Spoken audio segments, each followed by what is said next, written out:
राज्य सरकारनं शेतकऱ्यांसाठी सुरू केलेल्या 1 रुपयात विमा या योजनेमध्ये कोट्यावधींचा भ्रष्टाचार झाल्याचं उघड केलं आलंय। या भ्रष्टाचारात गुंतलेल्यांवर कारवाई होणार का असा प्रश्न काँग्रेसचे विधान परिषदेतील गटनेते आमदार सतेज पाटील यांनी मंगळवारी अधिवेशनात उपस्थित केला। यावर कृषी मंत्री माणिकराव कोकाटे यांनी दोषींवर 1 महिन्याच्या आत कारवाई करण्याचं आश्वासन दिलंय। बंटी पाटील या नव्या धोरणामध्ये 5 वर्षात 25,000 कोटी रुपयाची तरतूद केली असं आम्हाला वाचण्यात आलं। 25,000 कोटी रुपये जर आम्ही शेतकऱ्यांच्यासाठी या पीक विम्यासाठी विमा कंपन्यांना देणार असेल, आज कृषी दिन आहे सुदैवानं, आणि हे जर आम्ही 25,000 कोटी देणार असेल तर विमा मिळवण्यामध्ये काही टाईम लिमिट आपण घातलाय का, किंवा त्याचा विमाचा परतावा किमान 25 दिवसात 50 दिवसात त्या विमा कंपनीने द्यावा। मी जी आर वाचलेलं नाही म्हणून मी 10 जी आर निघालाय का आपला, तर जी आर निघाला नसेल तर मी वाचलेलं नाही, परंतु जी आर निघाला नसेल तर त्यामध्ये अशा पद्धतीची तरतूद आहे का की 50 दिवसात 100 दिवसात त्याचा मोबदला या ठिकाणी शेतकऱ्याला मिळावा। दुसरं आपलं एक मध्ये स्टेटमेंट होतं की 1 रुपयाच्या विम्यामध्ये प्रचंड भ्रष्टाचार झाला।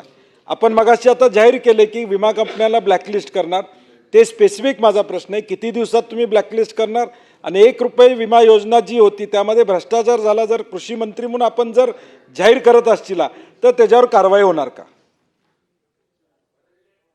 अध्यक्ष महोदय, सभापती महोदय, सन्माननीय सदस्य पाटील साहेब यांनी जे विचारलं आहे ती गोष्ट खरी आहे, परंतु यामध्ये भांडवली गुंतवणूक आणि विमा या 2 गोष्टी वेगवेगळ्या आहेत, त्या एकत्र करता येणार नाही। भांडवली गुंतवणूक ही शेतीमध्ये भांडवली गुंतवणूक का करायची वेळ आली तर विमा कंपनीमध्ये आपण जे 5-6 हजार कोटी रुपये भरत होतो ते आता विमा कंपनीला 700-750 कोटी रुपयावर पैसे भरण्याची वेळ आली। म्हणजे याचा अर्थ सरकारचे 5,000 कोटी रुपये वाचलेत, ते 5-5.5 कोटी रुपये वाचलेत, ते पैसे आम्ही भांडवली गुंतवणुकीमध्ये खर्च करणार आहोत शेतकऱ्यांच्या।